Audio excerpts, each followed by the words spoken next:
Welcome back to the Football Terrace. Good morning. We're here to talk Chelsea, Arsenal, the cost of Haaland's deal being revealed across social media. It is making Mino Raiola have a little bit of a kickoff, calling it fake news, but we're going to delve into that with you this morning. Smash that like and that share button. Of course, this is a live phone-in show, so you actually, as a viewer, get the opportunity to call in, speak your mind, tell us what you're thinking and feeling. Been doing so, make sure the like button to hit, you subscribe to the Football Terrace. There's a link in the description below to sign up to our Discord server. That is where we will share the link for you to phone in. And today that will be put into the transfer rumor chat room. So get yourselves across to that, signed up, ready to go. So also a great chat room as well. But how are you all this morning? I hope you're well. Champions League day. Going to be an exciting 48 hours. It really, really is. Good morning to you, Abs. Hope you're well. Good morning, Strip Bear. Hope you're very, very good. Morning, Shane. Morning, Shane. Good morning to you as well, sir. Morning, Nathan. I put Hazard haters in a spliff yesterday. Okay. I love you, I-Test. Legit, bruv. Legit, bruv. I love you. I really do. I think you're one of my most favorite people to phone up the show. I mean that. Genuinely mean that. But let's start delving into some of this news today. First big story. Chelsea have reportedly made an approach along with Arsenal for AC Milan midfielder. And I want to pronounce this right. Hakan Calhanoglu. We've seen him, 27-year-old central midfielder. He's been in excellent form this season for AC Milan. And according to reports from Sky Italia, Chelsea and Arsenal have both made official approaches to Hakan Calhanoglu's entourage about the possibility of a move to the Premier League. It says here that Calhanoglu seems to be the ideal fit for Arsenal's style of play, but this was the big but Chelsea also in the need to improve their quality in the middle of the park on the ball, seemingly look like the preferred choice if Calhanoglu is to make a move to the Premier League. So Chelsea fans, what do you make of this story? Is this a player that you would welcome at your club? As I say, this report has come from Sky Italia. They have been informed that both Arsenal and Chelsea have gone in, that Chelsea are currently the front runner. And why wouldn't Chelsea be the front runners in relation to that? Is he an improvement on Kovacic? Is he an improvement on Jorginho? Or is this just about giving you extra strength and depth in those areas for Thomas Tuchel's side moving into next season? Now, I'm not going to sit here and profess to be an absolute expert on Hakan. I want to make sure I'm pronouncing his name right. It's Calhanoglu. I think that's how it's pronounced. Calhanoglu. I think that's how it's pronounced. I saw him play against Man United, and I thought he played well. I thought that he... I've watched, what I say is this, what I've read about him and what I've seen from him, he looks a decent player. But as you all know, when it comes to me, I never profess to be a connoisseur of European football. And I never try and act like I'm the guy. I know he missed the first leg against Man United, but I believe he played the whole 90 minutes in the second leg. And I thought he looked good. I thought he looked comfortable on the ball. I thought it looked all right. Since then, his record has been excellent for club and country. Since then, it's 3 goals and 3 assists in his last 5 games, which has been excellent for him. So he can score at times. You know, he can assist when he gets further forward. He's a very capable football player. There's no doubt about it whatsoever. But is he Premier League quality? Is he Chelsea quality? Is it a deal that you would welcome as a football club? In terms of valuation, current market value is around £30 million. So his contract, though, is coming to an end at the end of the season. So he could be getting him for free. And that's the interesting part here. Making an offer now, this player could be free at 27 years of age. For me, it could represent a good bit of business. It could represent with all the money that's going to be spent over the course of the next few summers, getting someone of Hakan's level for free could be a game changer. To have that additional strength in your squad without having to drop 30, 40, 50 million pound is excellent. So Hakan Calhanoglu, to Chelsea or Arsenal. I want your thoughts. I want your feelings on that. Another interesting story, Terry. I don't watch European football fluids. At least I'm honest, bruv. At least I'm honest, and I don't sit there. Listen, there's a YouTuber I watch and respect. The guy literally says, I watch Serie A, I watch the Bundesliga, I watch the Liga and the Prem. Tells everybody this.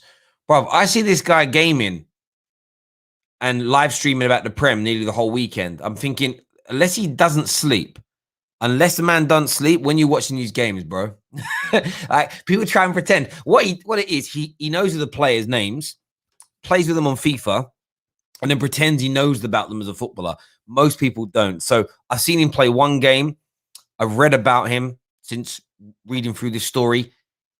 He's well thought of. He's looked at as being a decent player. Is it the quality that Chelsea and Arsenal need? But on a free transfer, I think it could represent very, very good business indeed. A comment here says, Terry, he's a B-Tech Ward-Prowse, brilliant at free kicks. B-Tech Ward-Prowse is what people are saying here. He's going to replace Jorginho on pens, because I think Fab was saying he's having contract talks with Milan. He may well be.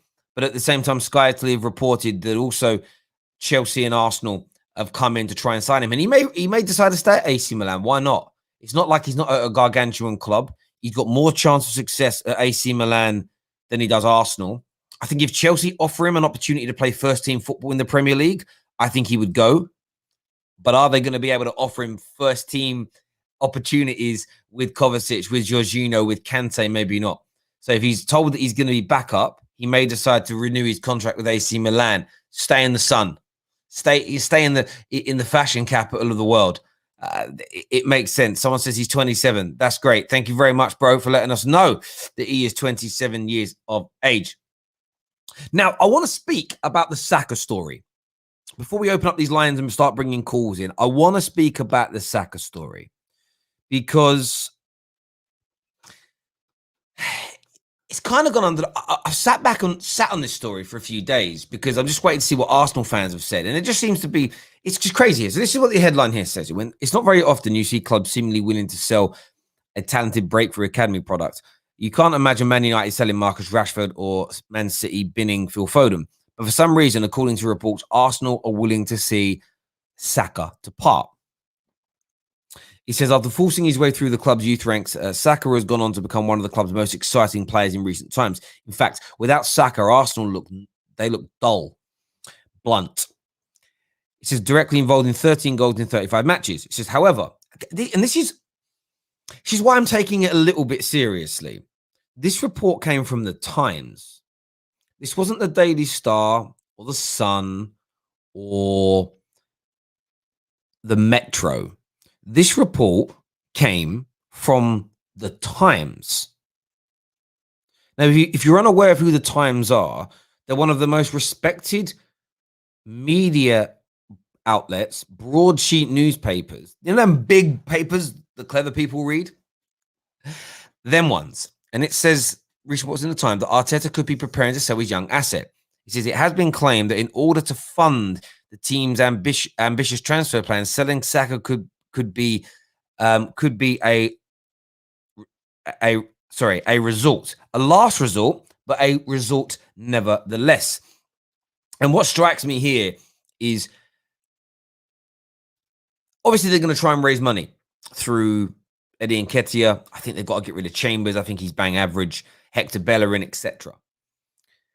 But if Arsenal, and it takes me back to something that Igal said last year, and Igal got a lot of stick for this, but I think he's turned out to be absolutely bob on.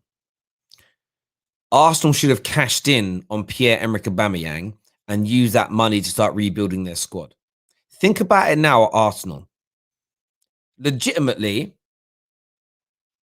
how many assets do they have that would fetch a big price in the transfer market? No salt. Zero salt. How many players are fetching big money? This article names, so the Times article names Pepe, Bellerin, Chambers, Nketiah, and Rob Holding as players that Arsenal could sell, right?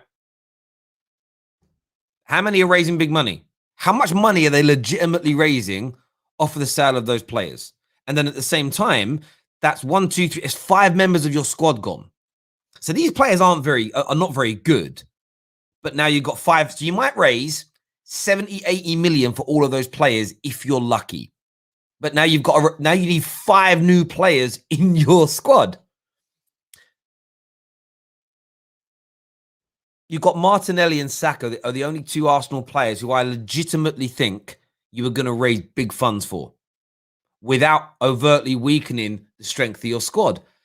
So it may end up being a last resort. People are saying it's fake news. I'm not having the Times I'm not saying the Times are printing fake news. As they've said, it could end up being a last resort, but it's something that Arsenal are considering.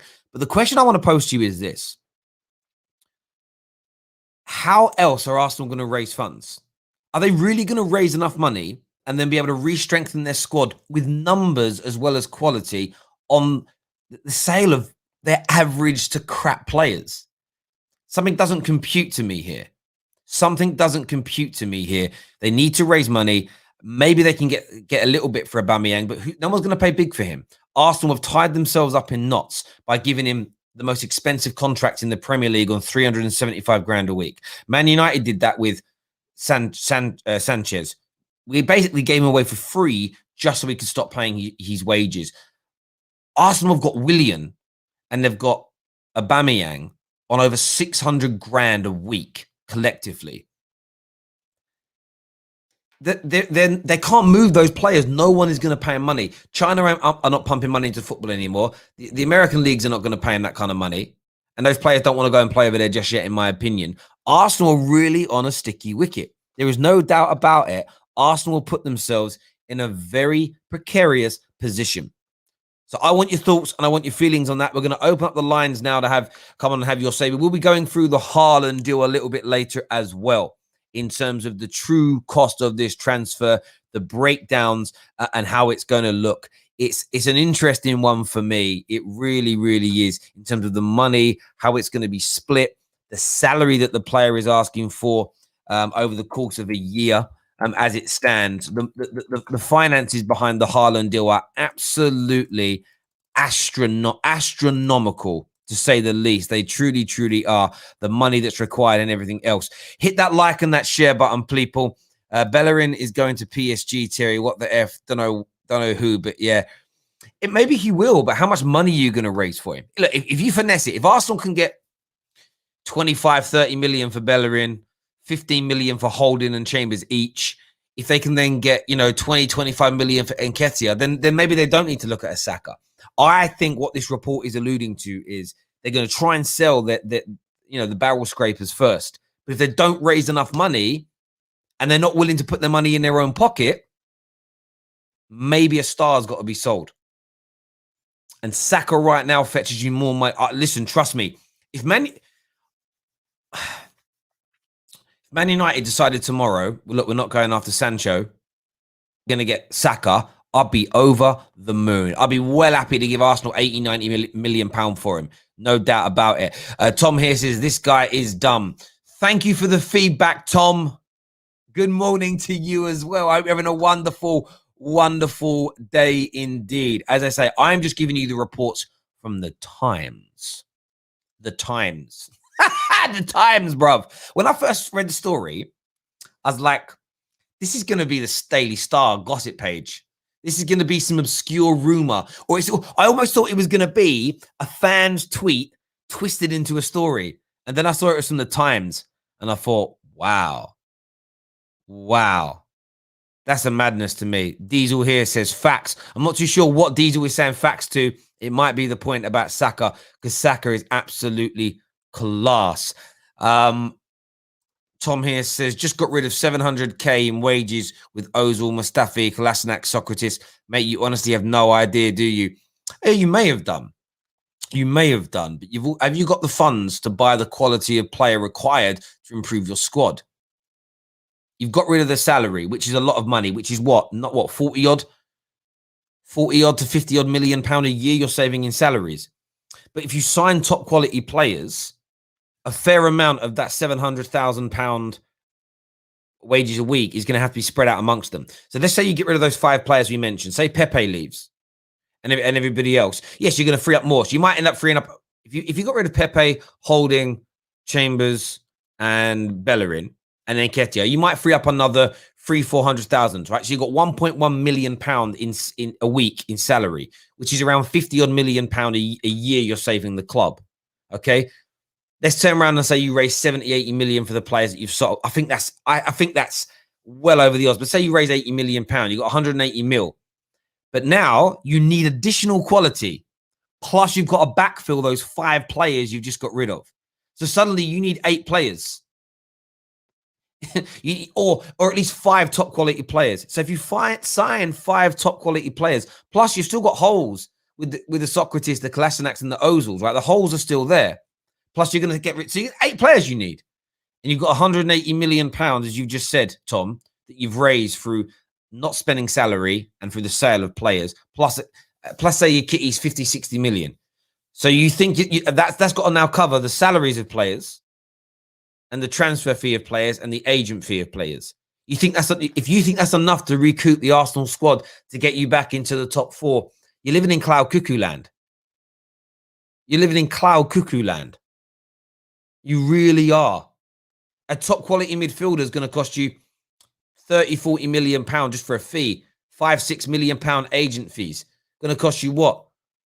200 grand a week. That's a big dent. That's on one player. You need 8, bruv. Unless you go out there and buy more cannon fodder. That's all I'm saying to you, my friend. I think Arsenal, and I said it last year, you may need to sell a big star to raise a large amount of money without weakening the overall size and strength of your squad. It's really, really important to make sure you understand it from a financial point of view like that. Hit that like and share button, people. We're going to go to your calls now. If you want to come on and have your say, please feel free to. If you don't believe that's right, that Arsenal are going to have to sell a big star, come on and explain it to me. I'm really not precious. If you can educate me which way you want. I'm fine with it. I'm absolutely fine with it. Terry, there's a tweet saying we called striker interest and are now focusing on a centre-back and right winger. Is that true? Listen, it's open season. It's open season for the rumours. Send me the tweet, bruv. Send me the tweet. Terry, how much does Arsenal need to spend to challenge? It's not so much a fee as such, right? But it's about the quality, and quality will, depending on who they buy, the quality is going to come at a price. I think a top quality right back is going to cost you 35 to 40 million, generally speaking, right?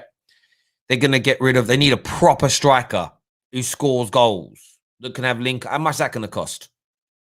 60, 70 mil, right? So suddenly we're already looking here at 90 to 110 million pound of that 250 odd that we've already mentioned. That's in fees only. That doesn't include the 10% on each transfer for the agents. So you're looking at another 10 million pound, plus those players are coming in and they're going to be on 150s, 200s of the week each. So there's multiple millions more. So we're already 120, 130 million pound into this budget already, as far as it goes. They may need to sell big, and they may not be able to get rid of all the dead wood that Arsenal fans want to see moved on that quickly. It doesn't work like that. There's no such thing as net spend. There's no such thing as war chest. It's about player expenditure. Transfer fees, agent fees, salaries and bonuses come out of your club decides to spend a percentage of your turnover on those elements. So the more you sell on players that go out, you increase the turnover into the business, or you decrease the lack of expenditure, giving you a higher amount of money to spend based on the percentage limit. But at the same time, if you get rid of 5 rubbish players and sign 5 much better players, as a general rule, the 5 new players are going to have a much higher ongoing cost. So can you afford to get rid of the 7, 8 players you've done, 3 or 4 you've got rid of, plus an additional 5, without selling someone big to raise a large amount of income for the organization to make it plausible? That's how the finances work in this game. That is how they work. We know that. We've had professionals on the channel and tell us that exact same thing. Morning, Terry from Cyprus. Love your show. Thank you, Neil. I appreciate that, my brother. It means a great deal to me that you would say that.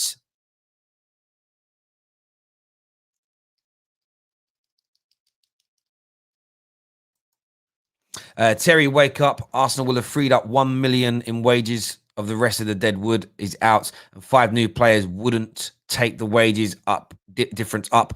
Basuma, Aarons, Edouard, Bonata will be the signings. Well, so I'm not too sure whether you're having a pop at me or you're laughing at Arsenal. It feels like you're having a joke at Arsenal. That's the point there. If they get rid of those players and they go for that level of signing, players that we think might reach the highest level, then it's doable. But there's no guarantees. You could end up in the same situation in 2 years where Arsenal fans are saying, Robbie, I've had enough. Buendia and Basuma are not good enough. Now, Basuma might be.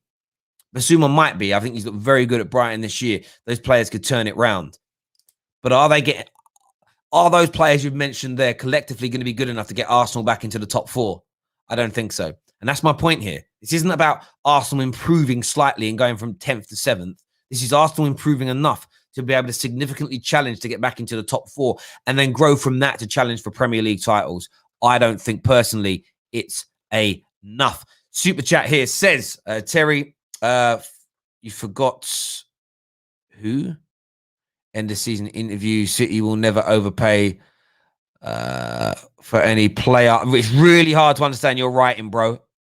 I don't know if it's your spacing of words or my dyslexic brain. Any single player, except if it's a generational talent for the next.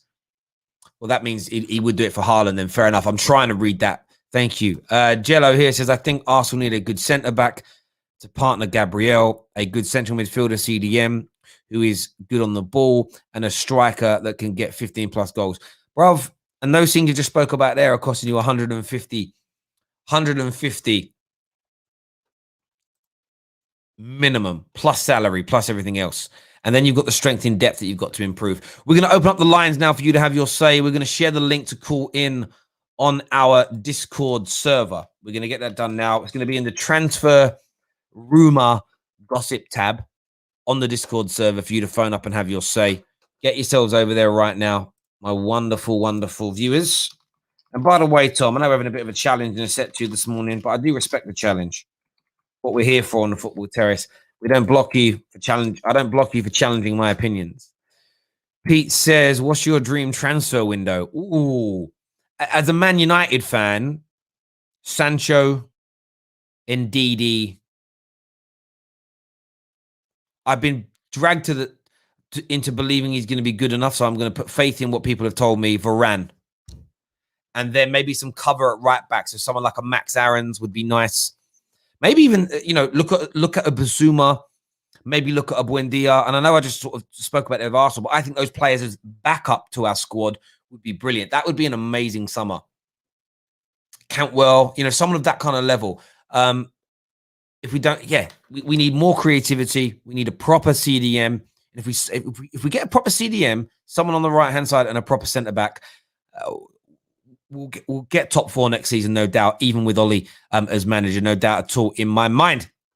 Let's go to these. Remember, we're talking about a potential approach from Arsenal, but more so Chelsea for the AC Milan midfielder whose contract runs out this summer, Hakan Calhanoglu. Also, we're speaking about the potential of Saka leaving Arsenal. On the other side of things, when it comes to Saka leaving Arsenal, does anyone think Saka should? Does anybody think that Saka leaving Arsenal is the right decision for him, is the right course of action for him? I want your thoughts and feelings on that. First caller we're going to go to is Orlando Clark. Orlando, welcome to the terrace. What are you saying? Morning, Terry. Morning. I was actually calling on something a bit different, if that's okay. So I just wanted to basically try and explain what Johnny was trying to say yesterday. Okay, go for it. So basically, I think Johnny wasn't explaining himself properly, because what he was trying to say was the way our Manchester United are playing at the moment, even though we're getting by, we'll get to semi-finals, we'll get to finals, but this style of football basically is non-sustainable, if you understand what I mean. So yesterday, for example, people will say we came back from international break, or we were tired, or I don't know, whatever the case may be, yeah? But if you think about it realistically, when we played Sheffield, I believe it was, same game. Okay, so when Was you it say Brighton? I'm not disagreeing with you. I'm looking for clarity. When you say unsustainable, what Yeah. do you mean? I mean, playing 45 minutes of football every game doesn't. You can't. You'll get by. As I said, you'll get by. You'll get by. Yeah, because as the league shows, we're getting by. We'll get to semi-finals, but it's like you'll get to say, what game was it against again? PSG or RB Leipzig.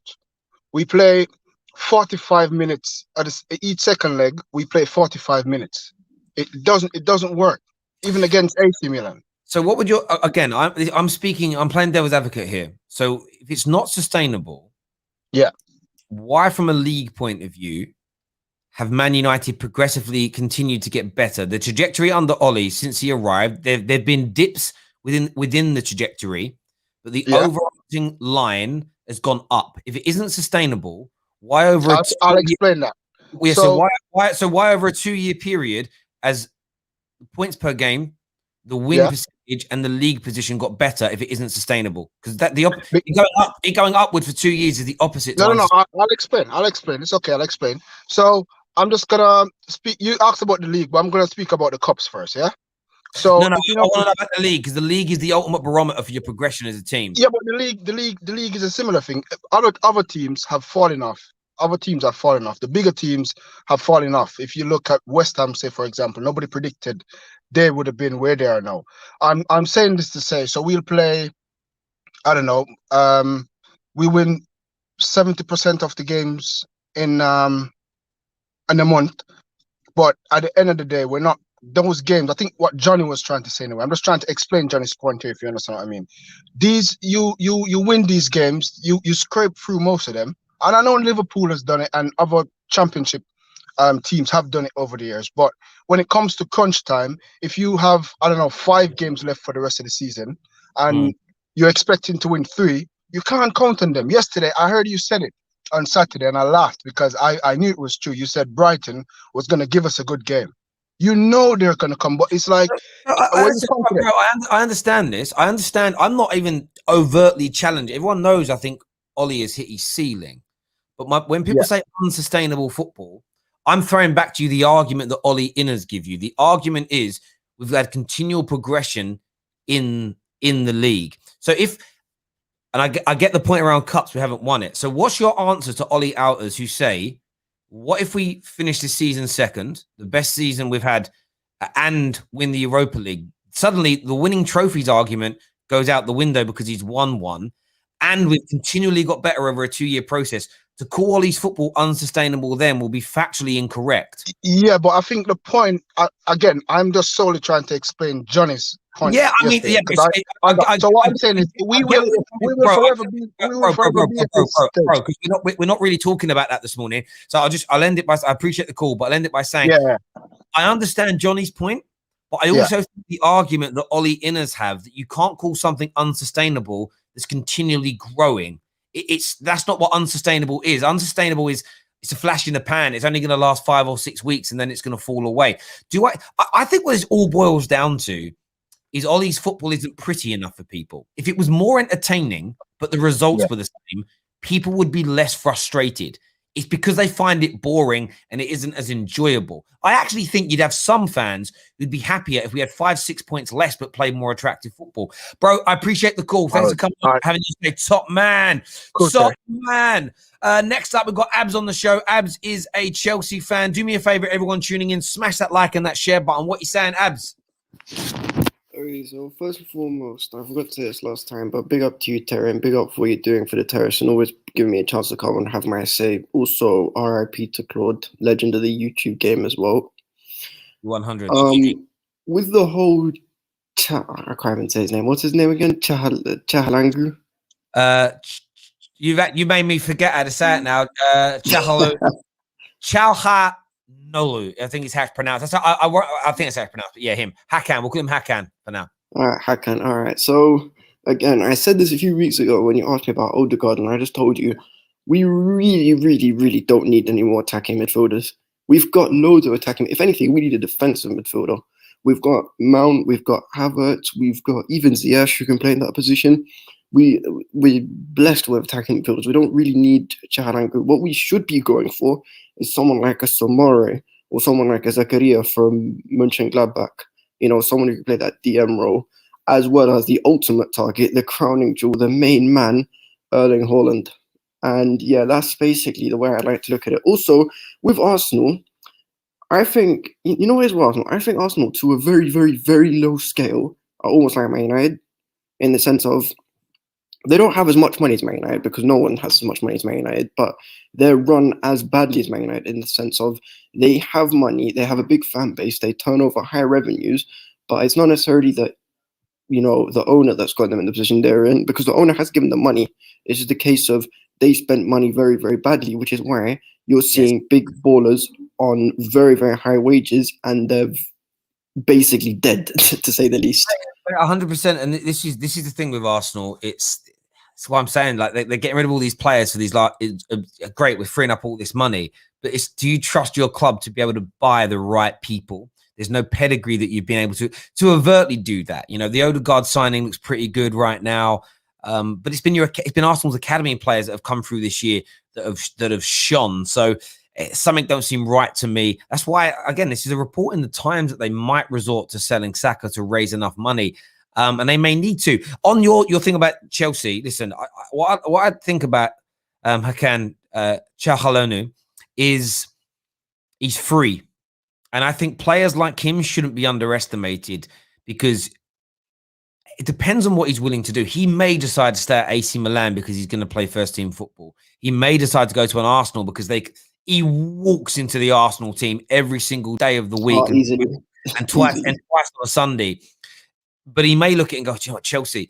It always depends on who else you're getting, because I'm sure if Roman's army are in there, they'll be saying, listen, we're going to have Haaland coming in, we're going to have X, Y, and Z. He may want to be part of a squad that is going to challenge for a Premier League title and all the riches that come with that. Equally, he might fancy himself and go, do you know what? Kovacic is good, Jorginho is good, Kante is good, but I'll show you one better, and I want to achieve in the Premier League. So it'll be an interesting one, to say the least. Abs, thank you for calling the show, mate, and having your say. Really appreciate it, buddy. Thank you very, very much indeed. The link is currently available in the chat gossip page, on the chat gossip page in our Discord. The link is in the description below. Let's push these likes up, ladies and gentlemen. We're going to start having a prize very, very soon for getting the likes up.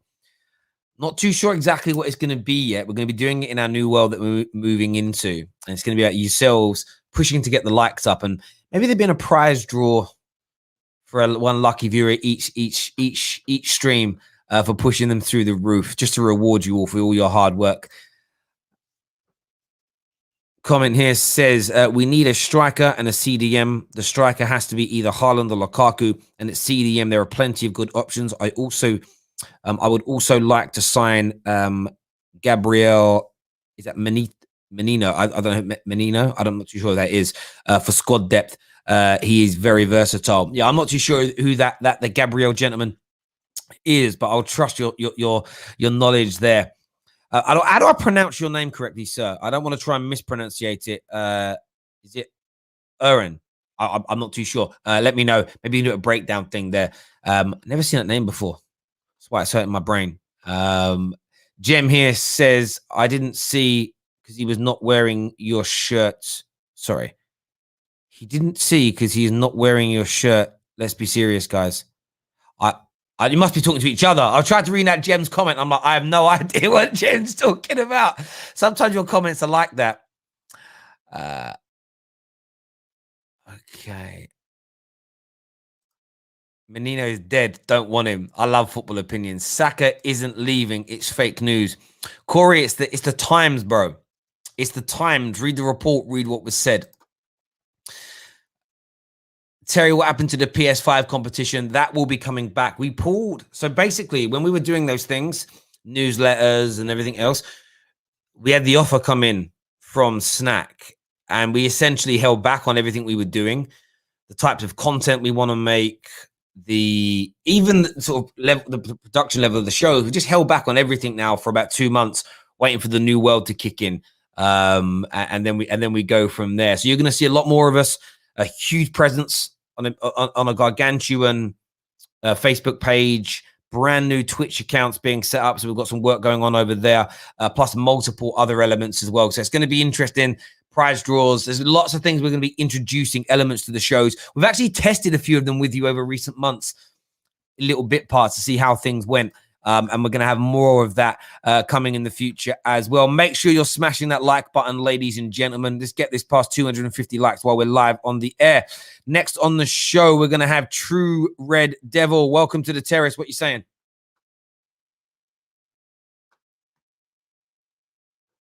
Okay, you weren't ready to speak. So we will go to South London in the house. Is on the show. What you saying?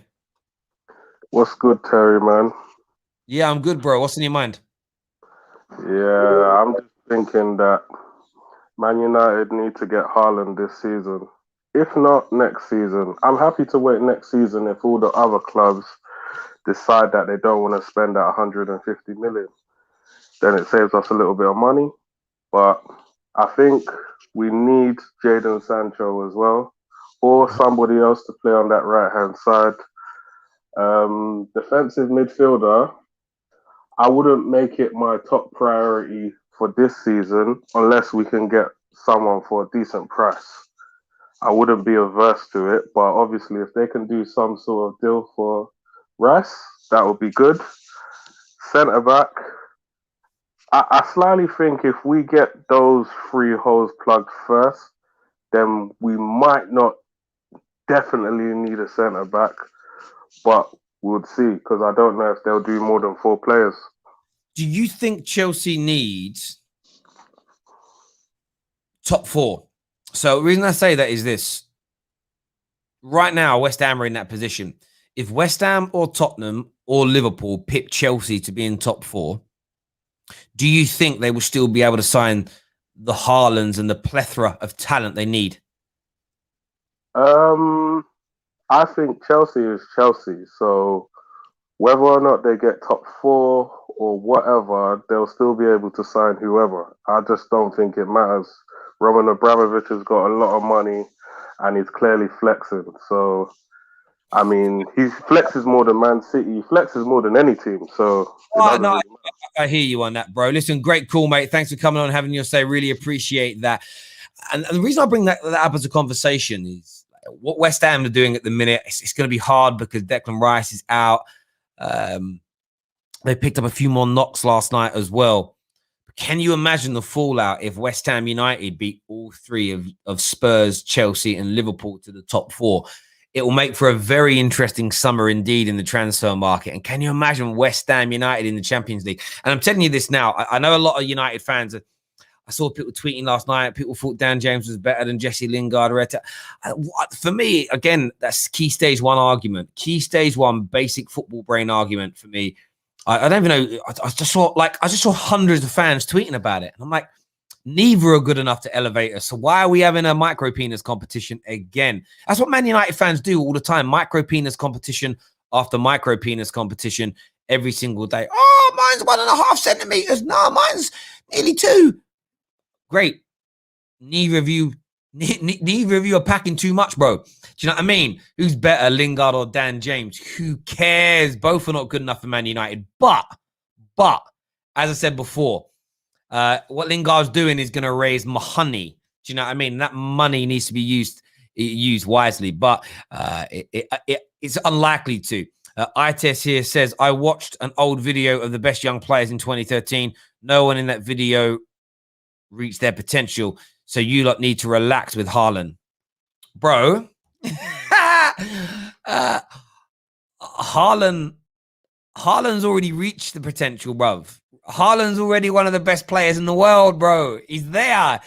If he doesn't get any better than this, he's going to have an amazing career. He really, really is. Brother, I love you, ITES. I really do love you, man. Next on the show, Mohammed is with us. Mohammed, what you saying?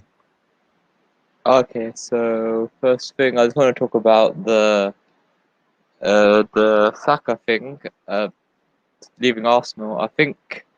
I really think Liverpool should look into someone like Saka because I think we need another upcoming young player because we do have a couple players in the squad that are gonna be past the best within a couple years. So I think that would be a good idea for us to make a move for Saka, and then the Chelsea make. On that quickly, Saka is, for me, it's almost like he's a born Liverpool signing under FSG. He may cost a fair bit of money, but there's huge time and growth under him and potential sell-on value if an even bigger team in Europe comes in for him later. I think I think Saka is exactly what the player that Liverpool would want to sign, actually. Yeah, but go on. Yeah, your Chelsea point? With the Chelsea making a bid for Hakan, they don't really need him, to be honest. They've got so many players. I think Arsenal do need a creative midfielder because they do like creating chances through the middle. So that's why I think Arsenal should make the bid for Hakan instead of Chelsea. There we go. Mohamed Zadi say this morning, you can phone in. The link is on the gossip page on our Discord server, and you can find that in the link in the description below. What's his comment said here? What's his comment say here? I want to read it out. From Twisted, who says, Terry, when do you know when a player has peaked? You don't generally when they're peaking. You know they're playing brilliantly, but when you know they've peaked, it's a hindsight thing. You have to look back and say, oh, they never got any better after X. Or that was their best season. Since then, there's been a steady decline. So you never really quite know, because I think there were probably a few years, if you use Cristiano Ronaldo as an example, there was a few years where you're like, wow, I know, 50 goals a season, and then bang, a 70-goal season happened. So you may have thought, he's peaked now. And then he got even better for a couple of years. So you only really know when you look back if somebody's peaked. You know, example would be right now, the level that Marcus Rashford is playing at. It would suggest to me that I still think he's got a higher ceiling. But in 5 years' time, he might look back and go, he never got any better than he was at 22, 23, 24 years of age. So that he peaked at that point. Wayne Rooney kind of did that for me. I think he got to his best by his early 20s, and he never got any better. Where Messi and Ronaldo, in my opinion, just continued to steadily get better until their mid-late 20s, and that's where they were at their absolute best. Not the most. The common ages to peak is between 27 and 29 to 30, in my opinion. After that, the body of players tends to wear a little bit, which is normal by the time you get to your early 30s. For most athletes in most sports, that tends to be the case as well. Sharik here says, Kane over Haaland. Kane probably has one big contract left, Prem proven, and a creator. Next up, we're going to try and get Russell back on the show here. Russell, welcome back to the terrace. What are you saying? Hey, Terry. Hi, mate. That's right, mate. What do you want to say? Yeah, so basically, still on the United thing with Erling Haaland. You know my thoughts on that. I'm not sure why on earth we're going in for Erling Haaland, bro. Like, considering we've been watching United post-Fergie for so long, we keep doing the same mistakes. We think just buy a good striker and it will put us in a good position. We've bought Zlatan, we've bought Lukaku, we've brought, now we're trying to bring Erling Haaland. We've brought Van Persie even. You can say we brought him because it was only the last season of Fergie. You know, we've brought all these strikers, and yet we're still so far from what we're trying to achieve because we're not building the right things, man. We're not adding the right blocks to the squad. Listen, I understand. I understand, and it's hard for me. I'm always between a rock and a hard place. There are certain players we're linked with that excite me because I know the player is very good. But in terms of the way the club is run, I never trust the work we're doing until I see the signings negotiated well, signed early. I'm never going to believe they're truly what a manager wants or really what we need as a football club. They're always going to feel like, I feel like 60, 70% of our signings are vanity based, or we have a good relationship with an agent, or we're doing somebody a favor, or we're just something marketability. Yeah, I just always feel like I can't ever quite put my finger on exactly what it is, but I've always got just a gut feeling that it doesn't feel right. And the Haaland deal, imagine signing Haaland and not being happy as a fan base. It almost sounds and feels a little bit spoiled, but I understand exactly where you're coming from, Russell. Thanks for phoning in, mate, and having your say. appreciate that, bro. Next up on the show, we're gonna have Dag here. Dag, welcome to the channel. What you saying? What's going on, Terry? How you doing? Yeah, I'm good, bro. What's in your mind? I was just thinking about the couple of stories that you've been talking about, and I mean, the Calhanoglu story just really doesn't make sense to me. But it all depends on what Tuchel wants to do coming onto the new season next year. Yep. We still don't know if we're going to stick with the three in the back, so we don't know if the amount of midfielders that we have right now are enough. And the way that Pulisic and some of our midfielders have been dropping like flies this season, we're going to need, although we have one of the fullest squads, we're going to need a bit more just to take us to the next level. And with that Saka story, it really doesn't make sense to me, because if you look at where Arsenal are at in the table right now, and I don't know, I feel like they have a better opportunity of cashing in on the likes of or maybe not Lacazette if they don't want to, but he's had a pretty decent season, so they could make some good money off of him if they wanted to sell him now. And I mean, to be honest, Aubameyang, they could still get pretty good money from him, because this is the first bad season that he's had in quite a bit. So, like, the other teams might see it as, like, just one bad season, and he might be able to boom in the next season. And I feel like selling one of their youngest, brightest stars is just not the right move, especially after he's now breaking into the England national team as well. So they're going to need some media stars in order to carry them into the next phase, and Saka could be one of them, being English and being homeborn and everything. He could, and Saka's an absolute star, and of course Arsenal are not going to want to lose him.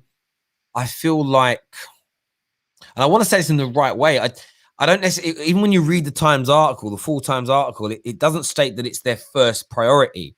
Yeah. He said that it could be a last resort if they cannot raise the funds required. So when I hear Arsenal fans say, but we've freed up £700,000 in salary, Arsenal is still reporting into the Times. The Times are a very respected newspaper. They're not clickbaiters.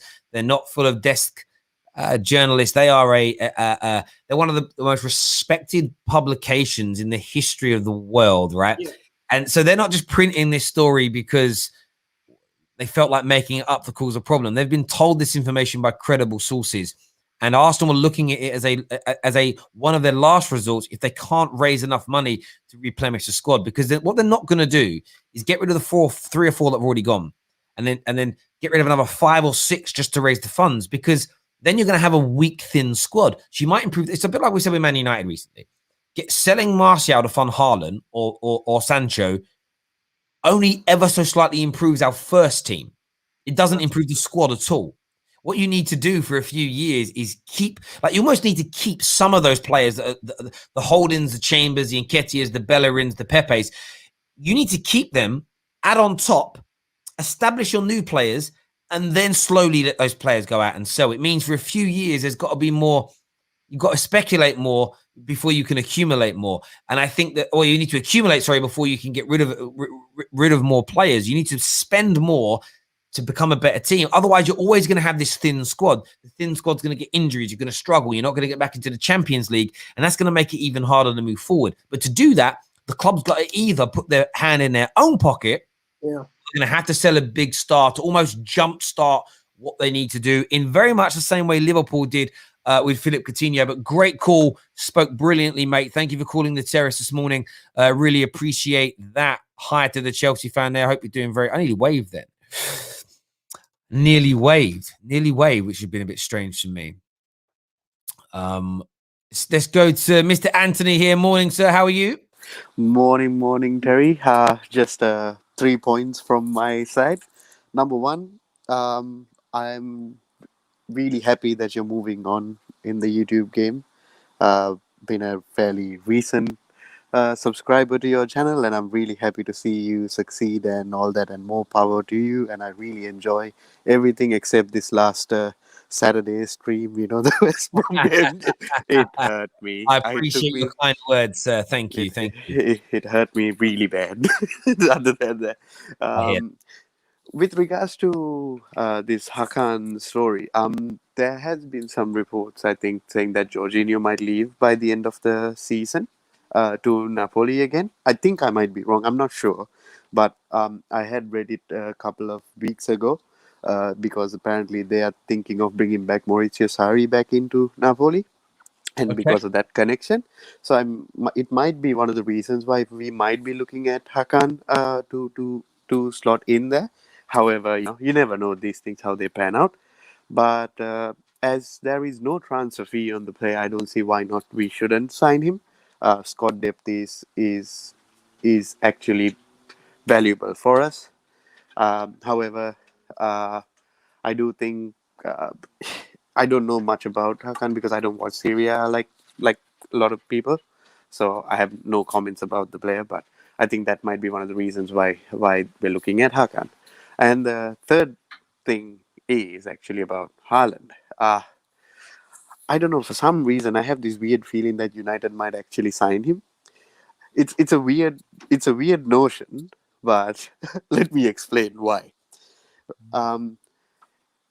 With this kind of money spent on a player like Haaland, you know that he's going to be a superstar. He has the potential to be a superstar, and he has that breed that comes with him. I think United's owners would look at the potential of selling his merchandise to the fans and the world around, and they would see it in a way that, yep, we could sell this much of shirts of like Haaland, and we might be able to make this much of money, and so on and so forth. So they might look at Haaland like an investment and get him. Because I'm not worried about Chelsea paying the money, because we will always pay the money. Real Madrid will do the same thing, or Barca. The Haaland deal is very interesting because it's going to cost around 150 million euros to sign him, plus 50 around 30 million a year Yes. in salary. That is what is being demanded from this player. It's a lot of money, though. It's a lot of money. Huge investment. It's a huge investment. You will get a return on the pitch. I'm pretty comfortable with that. You're going to see Haaland tonight, ladies and gentlemen. He's going to do bits in the Champions League. Watch, trust me. He may not get this. This is what's scary about him. He's not going to be presented with a plethora of opportunities tonight, in my view.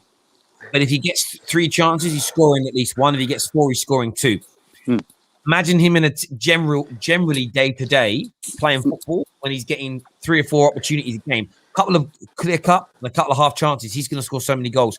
But what he's got is the commerciality alongside him. The commerciality is there because of this Haaland versus Mbappe situation. Bro, I appreciate your kind words and all your support of the channel, mate. Thank you very, very much indeed for coming on.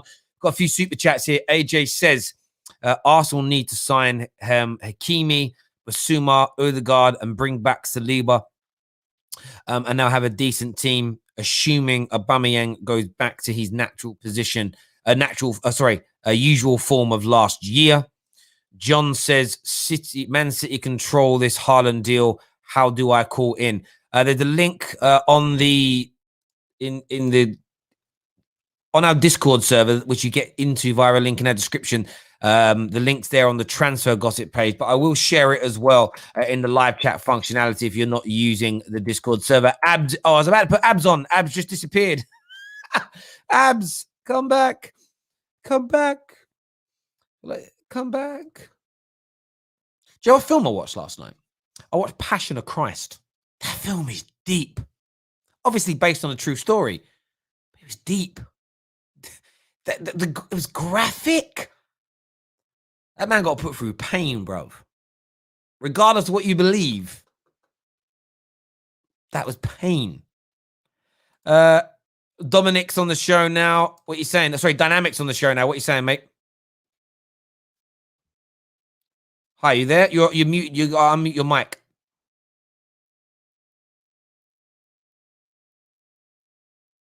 He's not speaking. Someone here says, I actually think Terry has reading difficulties. Yeah, I do. I'm dyslexic. So legitimately, I do. Yeah, it's a genuine thing called dyslexia. So yeah, I do struggle to read. That's how it works. Especially reading when I've got an audience. I'm reading words maybe that I haven't seen before. Yeah, it's what happens. Do you know the weirdest thing it does when I read? I can be reading a sentence and there might be a word that my brain notices before I do. And it's basically saying you can't read that word. So then it makes me focus on that word. And then I stop reading the other words, but I try to read them out loud and it all just becomes gobbledygook. But there ain't nothing I can do about it. But thank you very much for making fun this morning of a condition that I have. It's great to know that we want to laugh at people that have I'm not going to call it an illness. I'm not sure what the word is, but difficulties like that. It's nice to know that your character is so strong, Ali. Thank you very, very much for that, mate. It makes me feel so warm and fuzzy inside to see people laughing at things that I have wrong with myself. Do you know what I mean? But thank you very, very much indeed. Top man.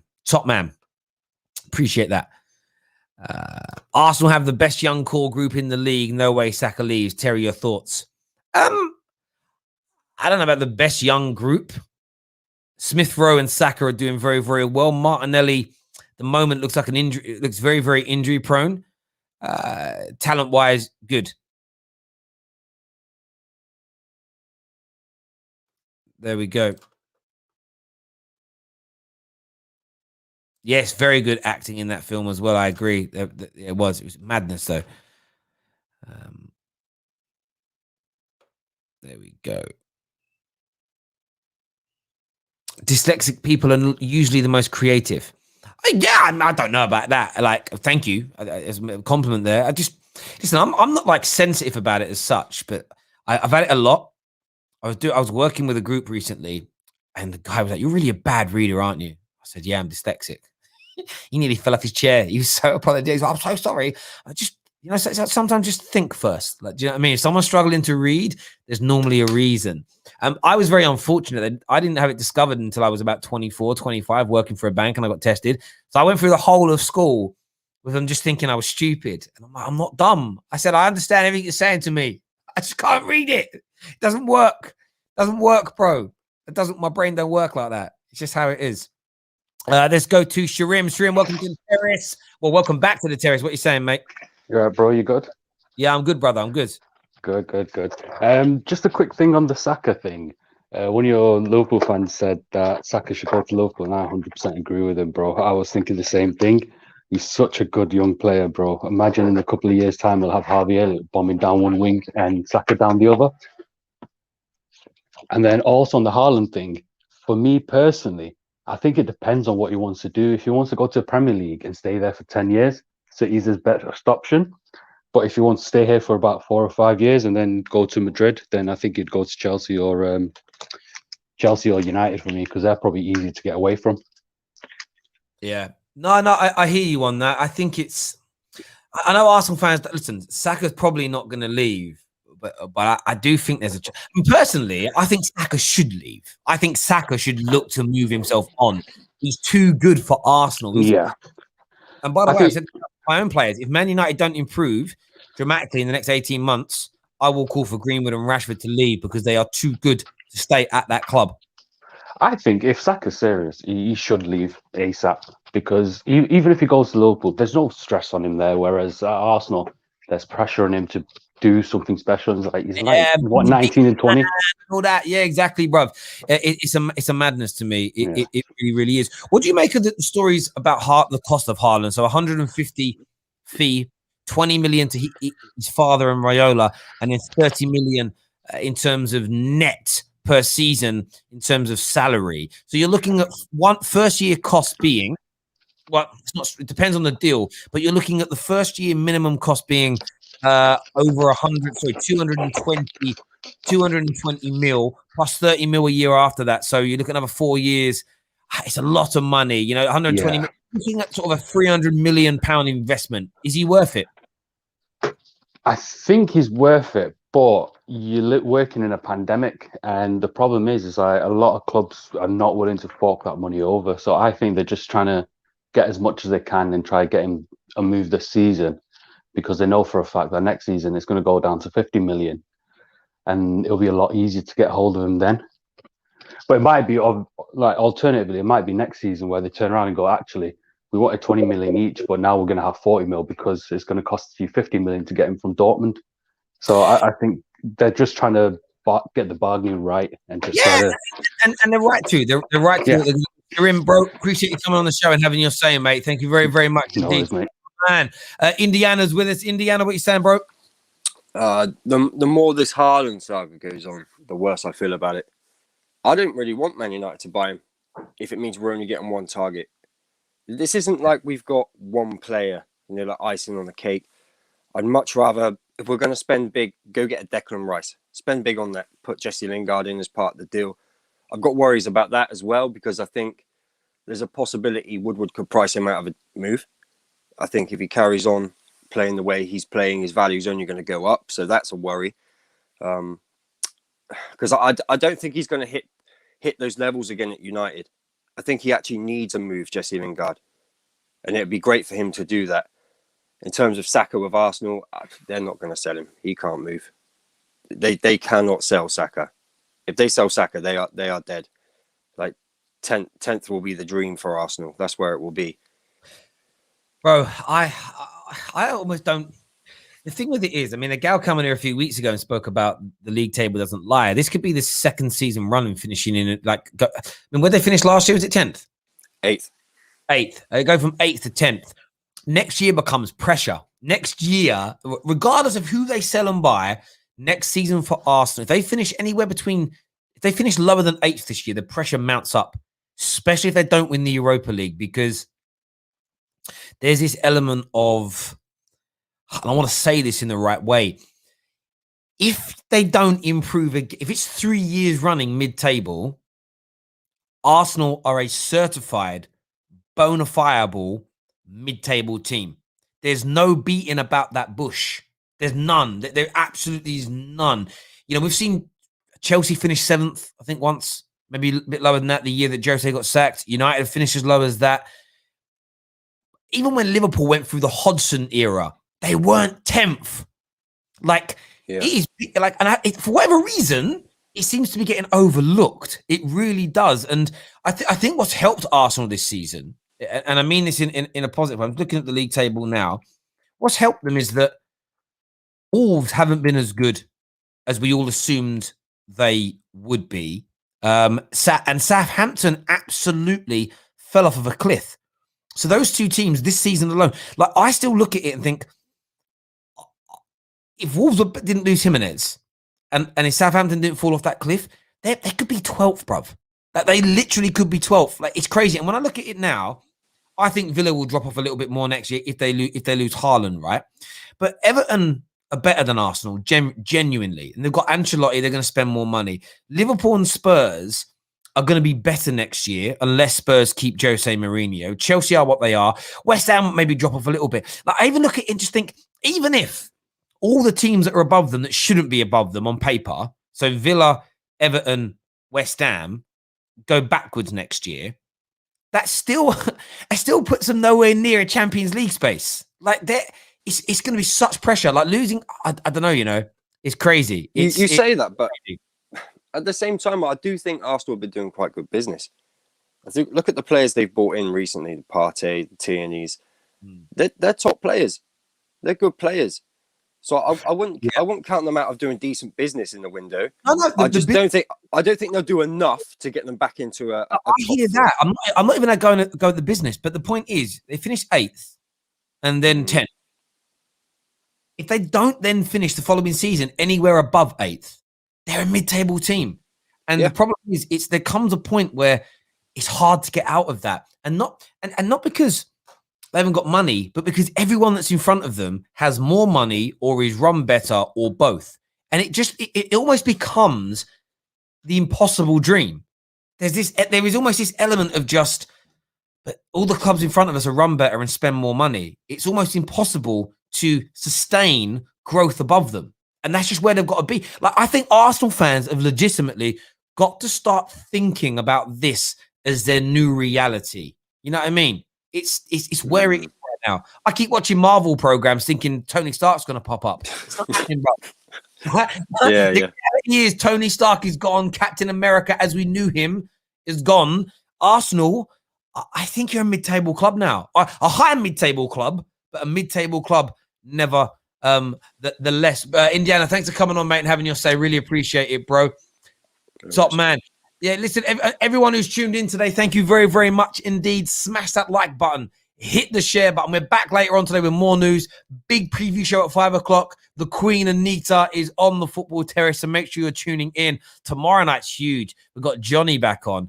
We've got Amy on the show from She Devil United. We've got man like Aaron back on the football terrace as well, previewing ahead of the Europa League games. A big couple of days ahead. Smash like buttons, hit the share buttons. Until next time, take care. Goodbye. God